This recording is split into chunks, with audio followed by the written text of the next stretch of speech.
Nunca pensé que la educación que con tanto esfuerzo le di a mi hija terminaría siendo el arma con la que la separarían de mí. Soy una mujer de 55 años. Me llamo Elena. Enviudé cuando mi Carolina apenas tenía 10 años.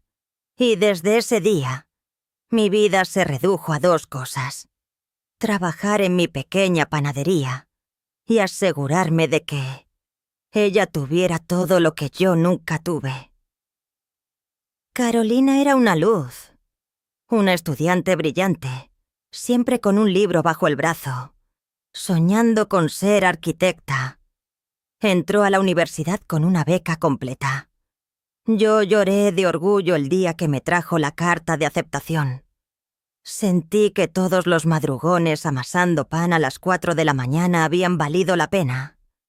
Pero la universidad no solo le dio conocimientos, le dio a él. Se llamaba Mateo. Era su profesor de diseño estructural.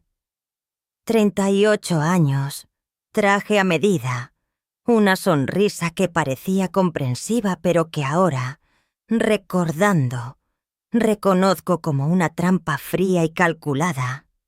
La primera vez que Carolina lo mencionó fue con pura admiración académica. «Mamá, el arquitecto Salazar es un genio. Sus clases son increíbles», me decía mientras cenábamos el potaje que le preparaba con tanto cariño. Yo la escuchaba, feliz de verla tan motivada. No sabía que esa admiración era el primer hilo de una telaraña que terminaría atrapándola y alejándola de todo lo que amaba, empezando por mí. Si alguien me hubiera dicho que un hombre que debía proteger su futuro lo destruiría en el asiento trasero de un auto, lo habría matado con mis propias manos. Pero el diablo no anuncia su llegada con cuernos. A veces llega con un título universitario y una falsa pose de mentor. El cambio en Carolina fue sutil al principio, como una mancha de humedad que aparece en la pared y decides ignorar hasta que te pudre los cimientos. Empezó a llegar más tarde de la facultad. «Estoy en asesorías con el profesor Salazar», me decía, sin mirarme a los ojos, dejando la mochila en la silla y yéndose directo a su cuarto. Dejó de cenar conmigo. Dejó de contarme sobre sus amigos. Su ropa cambió. Cambió sus jeans cómodos por faldas más cortas, blusas más ajustadas, maquillaje que ella nunca antes había usado. Un día le pregunté por qué se arreglaba tanto para ir a la biblioteca. Me contestó con un tono impaciente y defensivo que nunca había usado conmigo. «Mamá, ya no soy una niña. En la universidad, la presentación importa». Una tarde de noviembre, fui a la universidad a llevarle unos documentos que había olvidado para una beca de materiales. Al llegar al pasillo de su facultad, la vi desde lejos. Estaba parada frente a la oficina de Mateo Salazar. Él estaba apoyado en el marco de la puerta. Se reían de algo bajo, pero no era la risa de una alumna y un profesor. Era esa cercanía, ese espacio invisible que solo se rompe cuando 2 personas tienen un secreto. Me acerqué. Mateo notó mi presencia primero. Su sonrisa se borró al instante y adoptó una pose profesional, tiesa. Carolina se volteó, sorprendida y claramente molesta. «¿Qué haces aquí, mamá?», me preguntó, casi como un regaño. «Olvidaste tus papeles, hija. El arquitecto Salazar». «Supongo», dije, extendiéndole la mano a Tael. Me dio la mano, pero su apretón fue blando, evasivo. «Señora, su hija es una alumna destacada», dijo con una voz de terciopelo falso. Yo le sostuve la mirada un segundo más de lo necesario. Las madres tenemos un radar para el peligro. Y ese hombre apestaba a peligro. Pero Carolina me arrebató la carpeta, murmuró un gracias apresurado y me empujó sutilmente hacia la salida. Fui la madre tonta que no hizo un escándalo ese día. Me engañé creyendo que eran paranoias mías. Ese fue mi primer y mayor error. Las mejores amigas de Carolina desde el colegio eran Sofía y Laura. Venían a mi casa a tomar el té y probar el pan dulce desde que tenían 15 años. Siempre fueron un trío inseparable. Pero de pronto, Sofía y Laura dejaron de venir.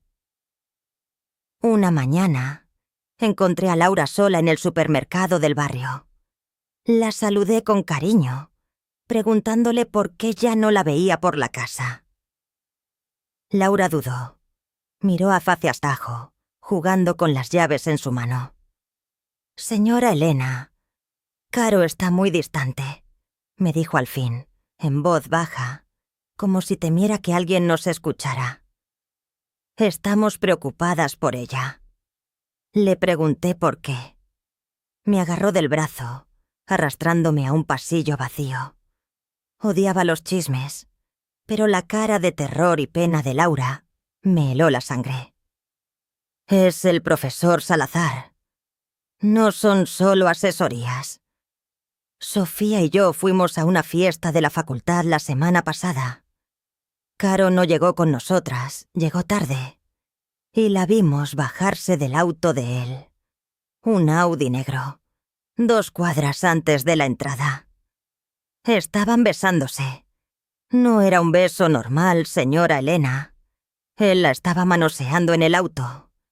Sofía le dijo que lo dejara, que era peligroso, que él es un hombre casado. Sentí que el suelo se abría bajo mis pies. ¿Casado?, balbuceé, recordando al hombre de traje y sonrisa perfecta. Sí, con hijos. Le rogamos a Caro que lo deje, pero ella nos gritó. Dijo que nosotras éramos unas envidiosas, que no entendíamos que él iba a dejar a su esposa por ella. Nos bloqueó de WhatsApp desde ese día. Volví a casa caminando en automático, con las bolsas de compras pesando toneladas. Mi niña, mi Carolina de 19 años, brillante y dulce, entregada como un trofeo a un depredador de 38 años. Y lo peor de todo, alejada de sus amigas por defenderlo. Esa noche, cuando Carolina llegó a casa a las 11 de la noche, la estaba esperando sentada en la oscuridad de la sala. Encendí la lámpara y la vi sobresaltarse. Tenía el labial corrido y el cuello de la blusa arrugado. El enfrentamiento era inevitable, y yo no iba a retroceder. «Siéntate», le ordené con una voz que ella rara vez me había escuchado. No era la madre paciente que amasaba pan. Era la viuda que crió a una hija sola protegiéndola del mundo. Ella soltó la mochila, en actitud desafiante. «¿Qué pasa ahora, mamá? Estoy cansada». «¿De qué estás cansada, Carolina? ¿De tus clases o de revolcarte en el Audi del profesor Salazar?» Le solté, directamente, sin anestesia. Vi cómo el color desaparecía de su rostro. Sus ojos se llenaron de pánico primero, y luego de una furia rabiosa y ciega. «¿Quién te dijo eso? Fueron esas estúpidas de Sofía y Laura, ¿verdad? Unas chismosas envidiosas que no soportan que haya alguien que me valore más que a ellas». Me acerqué a ella. «Ese hombre tiene 38 años y está casado, niña tonta. Te está usando. Y tú estás tirando tu futuro y a la gente que de verdad te quiere por un manipulador. Tú no sabes nada», me gritó. Fue la primera vez en su vida que me levantaba la voz de esa manera. «Él no me está usando. Su matrimonio está muerto. Él duerme en el cuarto de invitados. Su esposa es una loca que no lo comprende. Él y yo tenemos una conexión real. Escucharla repetir el libreto barato de todos los hombres infieles me destrozó el alma.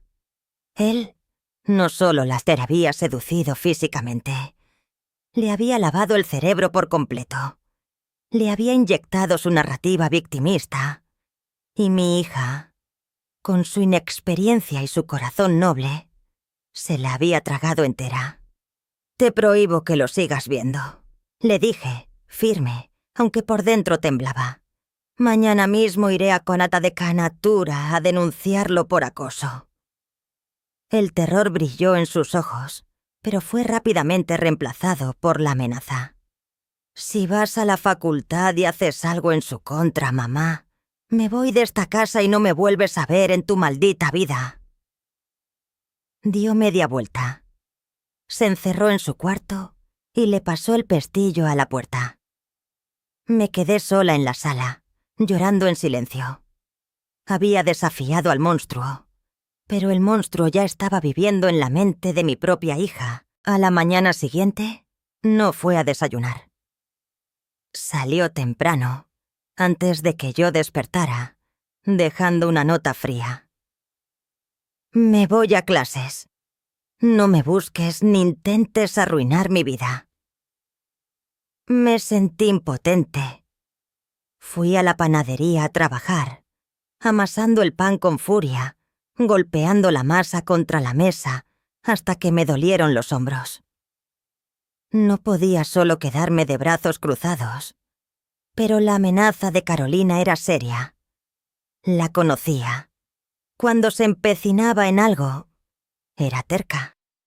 Si denunciabas a ese hombre sin pruebas sólidas de acoso, porque para la universidad una relación consensuada entre adultos era una zona gris o un simple despido sin repercusiones reales para él, ella huiría. Y si huía con él, estaría completamente aislada, a su merced. Decidí que necesitaba ver al enemigo de cerca, enfrentar la situación con la cabeza fría. Esperé a las 5 de la tarde y fui a la facultad. Me estacioné cerca de la salida vigilando. Sabía el auto que buscaba gracias a Laura. Un Audi negro. Y ahí estaba. Mateo Salazar salió, impecable, saludando a un par de colegas, y caminó hacia su vehículo en el estacionamiento de profesores. Y a unos metros de distancia, disimulando, caminaba mi hija. Él abrió el auto. Ella miró hacia todos lados, cual criminal, y se subió rápidamente en el asiento del copiloto. Caminé hacia ellos con pasos rápidos. Antes de que él pudiera arrancar, me paré frente al auto, bloqueándole el paso. Golpeé el capó del Audi. Fuerte. Él se sobresaltó. Bajó el vidrio con una expresión de furia que intentó disimular cuando vio que era yo. Carolina, pálida y aterrada, se encogió en el asiento. «Señora Elena, ¿qué significa esto?», me dijo, intentando mantener la voz calmada, pero con un tono amenazante. Me acerqué a su ventana y me incliné, clavándole la mirada. «Significa que sé exactamente qué clase de depredador eres, Salazar. Te estás acostando con mi hija de 19 años, vendiéndole fantasías mientras tú regresas con tu esposa. Te advierto una vez, y no lo repetiré. Te alejas de ella, o haré que la universidad entera, el decano y tu mujer se enteren de lo que haces en este mismo maldito asiento». Él me miró largo rato. Una sonrisa cínica, asquerosa y glacial asomó a sus labios. «Señora, creo que usted está muy alterada. Yo solo le doy tutorías a su hija. Y por lo que veo, también le doy la atención que en casa le falta».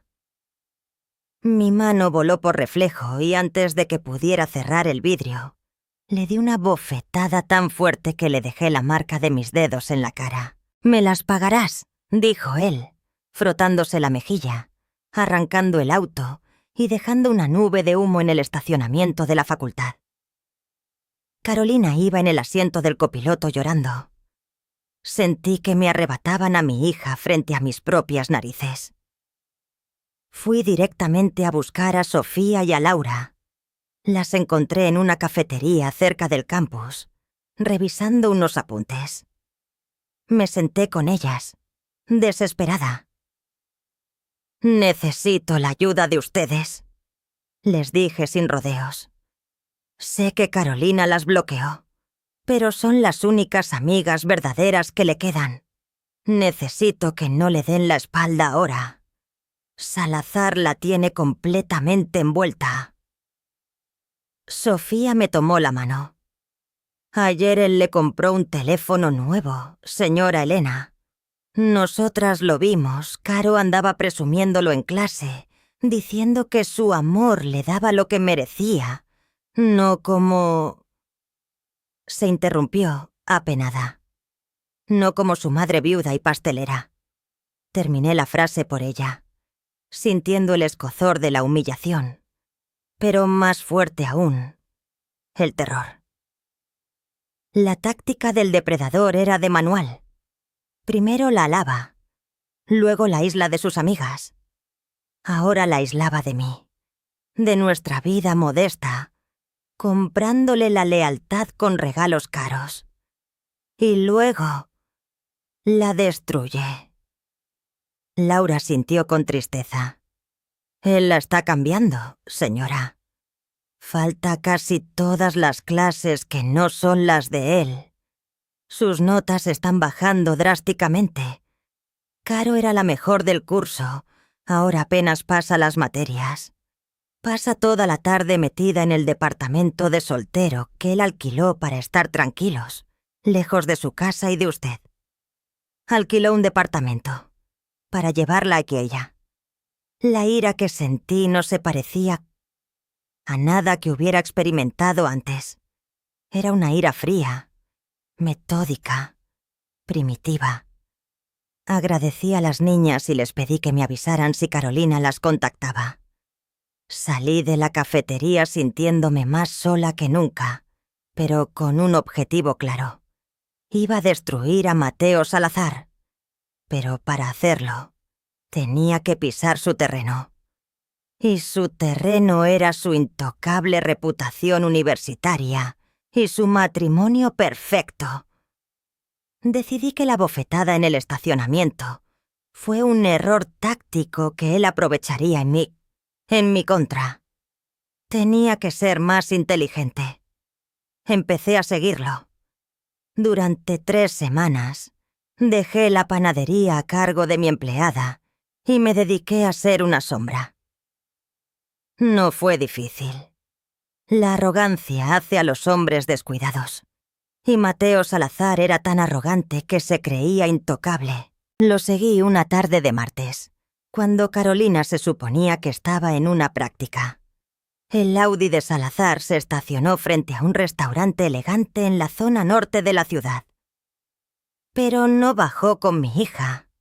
Bajó con otra alumna, mucho más joven que Carolina. Una muchacha de primer año, nerviosa y claramente deslumbrada. La sentó en la mejor mesa. Le pidió champán. La miró con esa misma sonrisa que horas antes le dedicaba a Carolina. Y entonces entendí la magnitud del monstruo. Carolina no era el amor verdadero por el que iba a dejar a su esposa, como él le había prometido. Era solo una conquista más en una larga lista de jovencitas inexpertas y vulnerables que este desgraciado de 38 años usaba para alimentar su ego antes de desecharlas cuando se ponían intensas o difíciles. Les tomé fotos desde mi auto. Cada sonrisa, cada caricia disimulada. Fotografié el Audi y cuando salieron, los seguí hasta un motel de paso, a las afueras de la ciudad. Fotografié la entrada del lugar y el auto estacionándose. Ahí adentro, mientras él consumaba otra conquista, mi hija estaba sola en ese apartamento rentado, creyendo que era la única mujer en su vida. Pero la evidencia fotográfica de otra infidelidad no era suficiente para Carolina. Estaba tan ciegamente enamorada que inventaría 1000 excusas para perdonarlo o creería sus mentiras. Necesitaba que viera por sí misma lo que representaba para él. Empecé a investigar a su esposa, la señora que él describía como histérica y de la que estaba a punto de separarse. Su nombre era Valeria. Era socia de un prestigioso bufete de abogados y la principal benefactora de la facultad donde él era el gran profesor estrella. De hecho, el puesto de Salazar no se debía a su nivel académico, sino a los aportes económicos que la familia de su esposa le proporcionaba a la universidad. Mateo Salazar no era un genio incomprendido. Era un pobre diablo acomodado que vivía del miedo a perder los lujos de su esposa. El plan comenzó a tomar forma en mi cabeza esa misma noche en mi cocina, mientras picaba cebolla para mi cena solitaria. Carolina seguía sin hablarme, viviendo conmigo pero tratándome como a una extraña. Llegaba, se encerraba, texteaba y a la mínima provocación me miraba con un desprecio que me rompía el corazón en 1000 pedazos cada día. «Te voy a sacar de ahí, mi niña», me prometí esa noche, aunque termines odiándome. El jueves siguiente, Carolina amaneció enferma. Tenía una fiebre altísima y un dolor de garganta que le impedía hablar. La obligué a quedarse en cama. Yo la cuidé, le llevé caldo de pollo y le di medicinas con el amor de madre que ella parecía resentir pero que, por su debilidad, no pudo rechazar. Mientras dormía, pálida y sudando frío, vi cómo su celular, que ella siempre tenía bajo el brazo, vibraba incesantemente. Ella que estaba profundamente dormida por la medicación, así que tomé el aparato. El patrón de desbloqueo era la fecha de cumpleaños de él. Al abrir los mensajes de WhatsApp, el corazón se me hizo un nudo. Había cientos de reclamos. Salazar estaba enfurecido porque ella no le había llevado un trabajo que le pidió de madrugada. Carolina le había escrito: «Me siento muy mal, Mateo. Tengo fiebre alta, no puedo respirar bien». La respuesta de él no era preocupación, sino chantaje puro. «Siempre lo mismo contigo, Carolina. Cuando te pido un poco de ayuda me sales con excusas. Debería haber sabido que eras solo una niñita inmadura. No me busques hoy». Las conversaciones eran igual de horribles. Gritos, control, humillaciones. Él decidía qué amigas podía ver. Ninguna. Con qué compañeros de estudio podía hablar. La acusaba de coquetear, si ella tan solo saludaba a alguien. Se burlaba de mí, a mis espaldas, diciéndole a Carolina que si terminaba la carrera se volvería otra mediocre y conformista como tu madre. Se había transformado en un cáncer que destruía poco a poco su amor propio y su voluntad. Tomé capturas de pantalla de los peores abusos, de sus exigencias, de los chantajes emocionales donde le decía que si lo amara, confiaría en que dejaría a su esposa. Copié todas esas imágenes y me las envié a mi propio teléfono. Luego las borré para no dejar rastro y volví a dejar el aparato de Carolina en la mesita de noche. Al despertar esa tarde, Carolina revisó su celular y se echó a llorar, convencida de que ella tenía la culpa de la furia de su mentor. Yo me quedé afuera de su puerta, escuchándola sollozar, mientras preparaba las pruebas de mi golpe final. Con la información del bufete, conseguí una cita con Valeria, la esposa de Salazar. Fingí interés en asesoría legal para mi pequeño negocio. Me puse mi mejor traje de domingo, mis perlas falsas, me pinté los labios de rojo y el viernes por la mañana caminé a las oficinas de lujo de la calle 42. «¿En qué puedo ayudarla, señora Elena?», me dijo Valeria, una mujer sofisticada y brillante, sentándose frente a mí desde un escritorio de caoba reluciente. Respiré hondo. «Señora Valeria, no estoy aquí por cuestiones tributarias. Vine por su esposo. Está acosando y dañando a mi hija, y sé que mi hija no es su primera víctima». Le puse las fotos de él en el motel con la muchacha más joven sobre el escritorio de caoba. Valeria no lloró, ni gritó, ni tiró los papeles. Eso me impresionó más que cualquier escándalo. Era una mujer forjada en el acero del derecho penal. Su reacción fue gélida, calculadora. Estudió las fotografías de su marido besando a la chica de primer año, entrando al motel barato, y luego levantó los ojos. Sus pupilas parecían dos agujeros negros, en los que cualquier mentira sería aplastada instantáneamente. Él me dijo que esas reuniones en los jueves y martes eran del consejo académico, dijo ella, en un susurro, peligrosamente sereno. Pero yo siempre supe que era un mentiroso mediocre. Le di todo su estatus, señora Elena. Yo la senté gratis en la cátedra principal de esa universidad. No solo la engaña con ella, señora Valeria. Mi hija, Carolina, que tiene 19 años, está totalmente cegada por la manipulación de su esposo. Él la ha puesto en mi contra, le ha destruido la vida social y le está hundiendo sus estudios. Supe que usted ayudó a Mateo a entrar a esa facultad y que su firma es de los principales aportantes». Valeria asintió lentamente. Una sonrisa letal se dibujó en su rostro de porcelana. «Efectivamente. Y le aseguro, señora, que el profesor Salazar acaba de impartir su última clase magistral. ¿Qué más tiene, Elena?»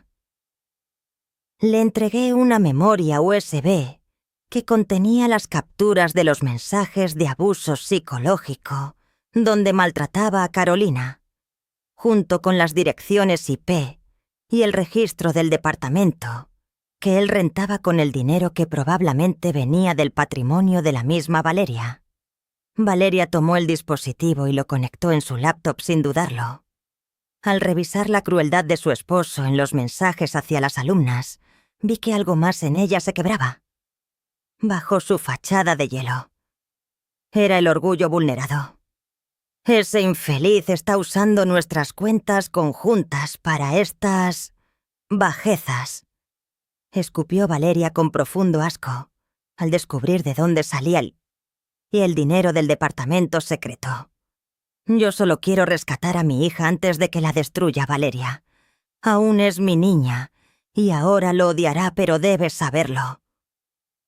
La mujer me miró a los ojos, una madre protegiendo a su cría, reconociendo a una mujer protegiendo su dignidad pisoteada.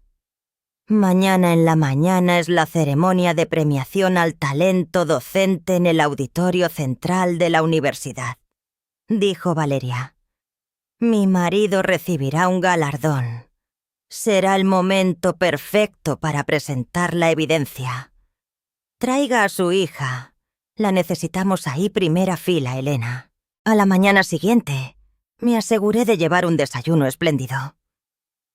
Carolina todavía no se había recuperado totalmente de su afección a la garganta, pero bajaba vestida con el mejor vestido de flores que nunca usó para estar por casa. «Mamá, debo ir a la universidad», me dijo ronca. «Te llevaré, Caro. Te necesito allá. Tengo algo importante que atender hoy allí. Y de paso te dejo. A mi hija le sorprendió. Usualmente discutíamos y terminaba mal. Vale, pero me dejas a 2 cuadras antes de entrar. No quiero que me vean bajando del carro viejo contigo. Tragué veneno, asintiendo, pero ignorando su petición. Me estacioné justo en la entrada principal del auditorio abarrotado de estudiantes, maestros y prensa interna. Allí estaban Laura y Sofía toda la entrada. Por favor, acompañen a Caro al asiento cerca del pasillo. Se sentará muy a gusto en primera fila. Las encomendé. Ellas la abrazaron aunque Carolina intentó rechazarlas. Yo me escabullí a la cortina principal del evento. Valeria ya me estaba esperando ahí. Su elegancia superaba con creces el traje costoso de su cobarde esposo, Mateo, sentado altivo en la mesa principal aplaudido. «Todo está listo para las pantallas detrás de él», susurró Valeria. Yo podía ver a Carolina sentada en primera fila con sus amigas, viéndolo embelesada hacia él, mientras Mateo de manera discreta le lanzaba una sonrisa seductora. Y a la misma vez, tomó la mano a Valeria. Era repulsivo. Su falsedad le escurría por la saliva. Todo era una mentira y una estafa a gran escala. A continuación daremos la palabra al profesor estrella Mateo Salazar, quien dará el discurso del año sobre pedagogía y moral, anunció el rector universitario con toda la pompa. Mateo subió, orgulloso. Acomodó la corbata de seda obsequio de su engañada y poderosa esposa. Aclaró la garganta y tomó el micrófono con fuerza, buscando los ojos de mi hija en primera fila. Yo esperé mi señal, sujetando el control junto con la esposa engañada. Esto iba a terminar ya mismo, pensé, mirando fijamente la espalda de aquel cobarde al que Carolina llamaba su más profundo amor.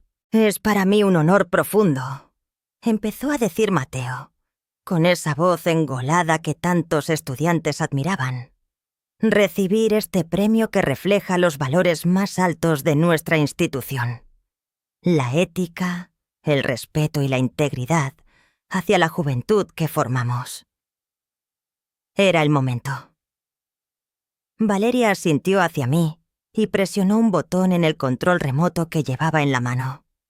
En la enorme pantalla gigante que estaba justo a espaldas del atril, donde hablaba Mateo, no apareció la presentación formal con los logros académicos del profesor. Lo que apareció fue una captura de pantalla gigantesca. Clara, inequívoca. Era una conversación de WhatsApp. La conversación de Mateo con Carolina, donde él la humillaba por estar enferma y le exigía favores de madrugada. El auditorio entero enmudeció. El silencio fue tan absoluto que se podía escuchar el zumbido del proyector. Mateo frunció el ceño al notar el cambio de expresión en los rostros de las primeras filas. Se giró lentamente. Al ver la pantalla, su rostro pulido se descompuso. El color huyó de sus mejillas. Soltó el micrófono, que cayó al suelo produciendo un ruido sordo y agudo, que hizo eco en todo el lugar. Valeria presionó el botón de nuevo. La pantalla cambió. Ahora había unas fotografías. Mateo besando a la alumna de primer año en la puerta del restaurante elegante. Otra foto escandalosa que Valeria había proporcionado por sus cuentas privadas, donde él gastaba en suites, mientras a su supuesta amante número 1, Carolina, la obligaba a esconderse sin dinero propio en un humilde piso allí a las afueras. Miré a Carolina. Estaba paralizada, blanca como un papel, temblando de forma incontrolable. Valeria tomó el centro del escenario con un paso medido y mortal, arrebatando a su infiel marido su momento principal. Damas y caballeros. La voz de la sofisticada Valeria resonó en todo el auditorio, firme e implacable. El gran profesor Salazar nos habla de ética. Permítanme presentarles la verdadera pedagogía de mi esposo. Valeria continuó, su voz amplificada por la inmensa sala cargada de indignación. Ética es aprovecharse de su posición de poder para seducir alumnas vulnerables. Respeto es manipularlas, alejarlas de sus familias y humillarlas. Y la integridad es usar el dinero de mi firma legal para pagar el apartamento miserable donde mi encantador marido lleva sus conquistas universitarias. Hoy, la cátedra de moral ha terminado. El auditorio estalló. Murmullos, gritos ahogados, estudiantes sacando sus teléfonos para grabar la humillación pública del profesor intocable. El rector corrió hacia el escenario, sudando y pidiendo calma, pero el daño ya era irreparable. Mateo retrocedió, su máscara de superioridad hecha pedazos. Intentó balbucear algo, extendiendo la mano hacia su esposa, pero ella lo fulminó con una mirada fría. «Estás despedido, Mateo. De la universidad, del bufete y, por supuesto, de mi vida. Mis abogados te enviarán los papeles esta misma tarde». En la primera fila, Carolina se puso de pie bruscamente. Sofía y Laura intentaron sujetarla, pero ella se deshizo de ellas de un tirón. Tenía los ojos desorbitados, mirando la pantalla, luego a Mateo, y finalmente, como si saliera de un trance brutal, buscó mi rostro entre la multitud. Nuestras miradas se cruzaron. Vi el momento exacto en que la ilusión se rompió. En sus ojos ya no había furia juvenil ni arrogancia. Solo había pánico y la vergüenza más profunda y aplastante que un humano puede sentir. Salió corriendo del pasillo. Apartando sillas y personas, huyó del maldito auditorio. No traté de detenerla en ese momento. Sabía que la humillación pública era demasiada, que necesitaba correr. Pero yo no la iba a abandonar. Nunca la iba a abandonar. Salí detrás de Carolina. La alcancé cerca de los jardines de la entrada, junto a las rejas metálicas. Estaba apoyada contra un árbol, llorando con un sonido desgarrador, ahogándose en sus propias lágrimas. Me acerqué lentamente, sin acercarme demasiado, dándole espacio. «¡Me mintió!», gritó, golpeando el tronco del árbol con los puños cerrados, hasta lastimarse los nudillos. Todo este tiempo, las promesas, que yo era especial, que ella estaba loca, era todo una mentira. Mamá, fui tan estúpida, fui una idiota completa. El dolor de escucharla decir eso era peor que la ira que había sentido hacia Mateo. En ese momento, no sentí ni una pizca de triunfo al ver a Salazar destruido. Solo vi a mi hija destrozada, recogiendo los pedazos de la autoestima que un depredador había masticado y escupido. «No, Carolina, no eres estúpida», le dije con voz firme y suave a la vez. No había lugar para los «te lo dije». No ahora. Me acerqué y la envolví en mis brazos. Al principio se tensó, como lo había estado haciendo durante meses, pero luego, la resistencia cediendo ante el dolor, se derrumbó sobre mi hombro. Lloramos juntas bajo ese árbol. Lloré por el tiempo perdido, por su inocencia robada, por mi desesperación de madre. Y ella lloró porque finalmente vio la verdad que la había cegado. Media hora después, logré que se calmara lo suficiente para caminar hacia mi coche viejo aquel que a ella le avergonzaba. Antes de abrir la puerta, me miró, con los ojos hinchados y rojos. ¿Tú hiciste esto, mamá?, me preguntó en un susurro. ¿Tú le mostraste las pruebas a su esposa? La vi a los ojos sin ocultar nada. Sí, hija, lo hice. Y si tuviera que hacerlo 1000 veces enfrentando tu odio, lo volverías a hacer. Porque no naciste para ser el secreto desechable de un cobarde. El regreso a casa fue silencioso. Pero un silencio diferente. Ya no era la tensión fría que nos había separado durante meses. Era el silencio agotador que sigue a una tormenta devastadora. Al entrar cerramos la puerta, sintiendo por primera vez en semanas que el monstruo se había quedado al otro lado. Sofía y Laura llegaron apenas media hora después. Sofía traía una caja de pasteles de la competencia, algo que en cualquier otro día me habría ofendido. Y Laura traía los ojos aún húmedos. Carolina estaba sentada en el sofá del salón de casa, abrazando un cojín, todavía con el maquillaje corrido y un aspecto de pura derrota. Vio a sus amigas entrar y bajó la mirada, muerta de vergüenza. Sabía todas las cosas horribles que él la había convencido de decirles, cómo las había tratado, cómo las había apartado.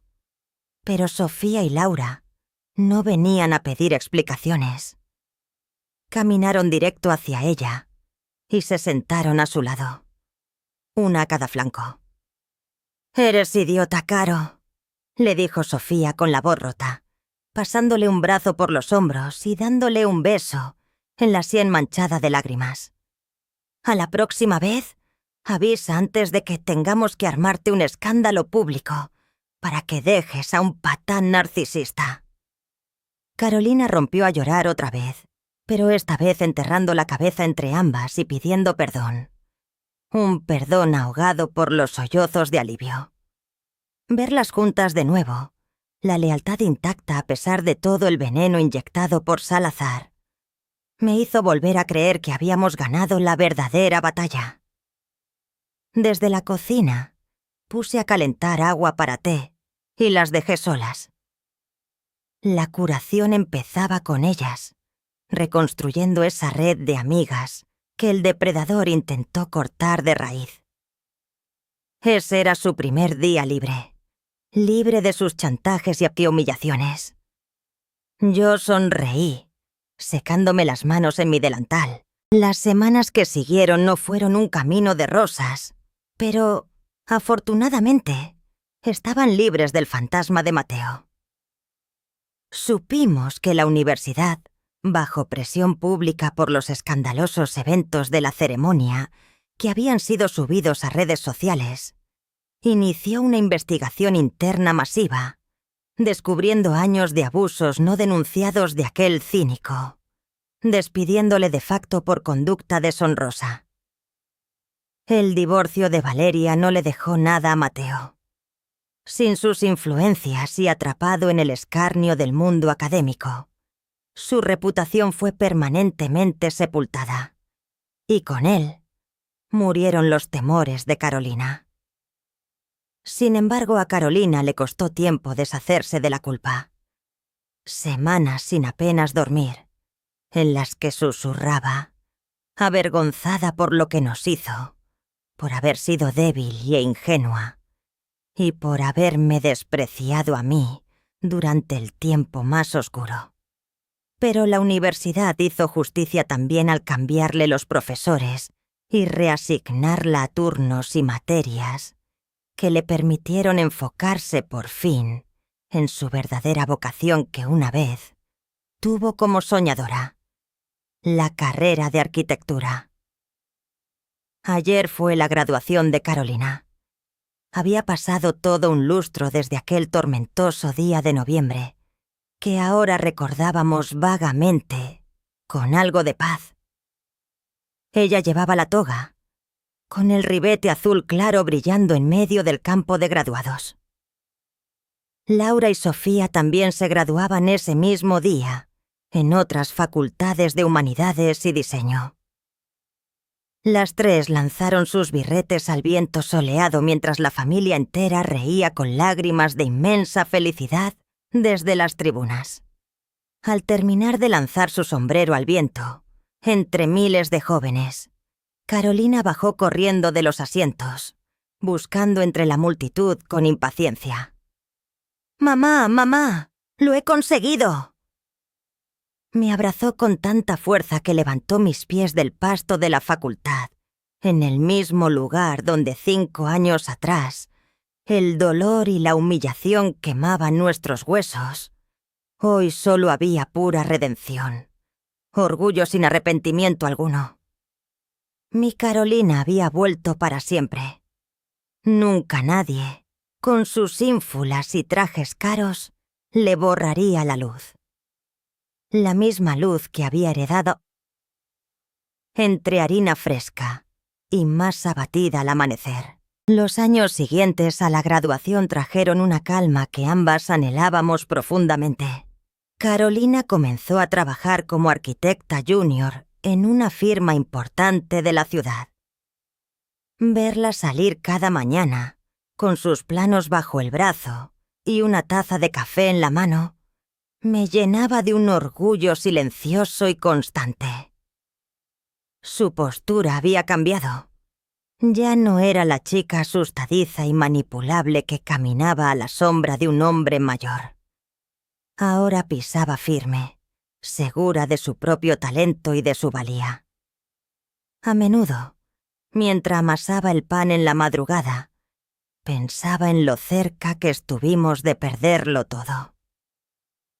El abismo había estado a un paso, disfrazado de tutorías extracurriculares y promesas vacías en el asiento de un Audi. Me estremecí a recordar la fría mirada de Salazar. Pero entonces el olor a pan recién horneado me devolvía al presente, a nuestro refugio seguro. Un viernes por la noche, Carolina llegó a casa más tarde de lo habitual. Me preocupé un instante, los viejos fantasmas acechando, pero luego entró sonriendo, sosteniendo una botella de vino y 2 copas. «Celebremos, mamá», dijo, descorchando la botella.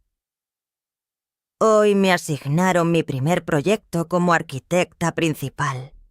Voy a diseñar el nuevo centro comunitario del ala sur». Brindamos en la pequeña cocina de nuestra casa. Brindamos por su esfuerzo, por sus trasnochos dibujando planos, pero sobre todo, brindamos por la libertad. La libertad de poder elegir su propio camino sin que nadie más le dictara las reglas del juego. Esa noche, mientras bebíamos, me di cuenta de que las cicatrices de aquel oscuro episodio finalmente se estaban desvaneciendo, dejando en su lugar una piel más dura, más fuerte. Poco tiempo después, la firma donde trabajaba Carolina implementó un programa de mentoría para estudiantes universitarios de último año. Adivinen quién fue una de las primeras en ofrecerse como voluntaria. Carolina. Quería retribuir, guiar a los jóvenes que estaban en la misma posición vulnerable en la que ella había estado. Un día de visita en la panadería, me contó sobre su aprendiz, una chica llamada Lucía, brillante pero evidentemente abrumada por la presión académica y los consejos de un profesor particular de su facultad. Carolina notó las mismas señales que ella misma había mostrado años atrás.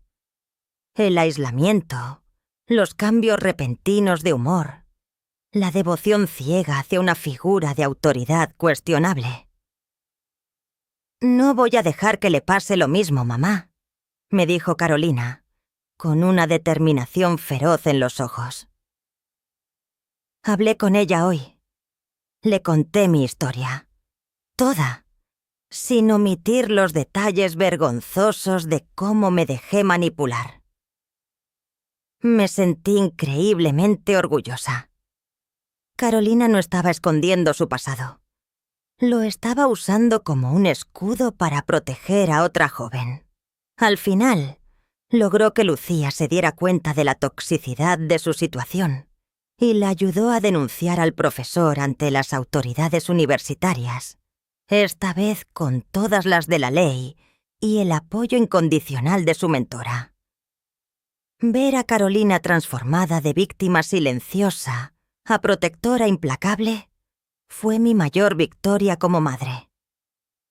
Habíamos sobrevivido a la tormenta, y ahora ella era el faro que guiaba a otros a puerto seguro. Mientras la carrera de Carolina florecía, mi pequeña panadería también experimentó un renacimiento.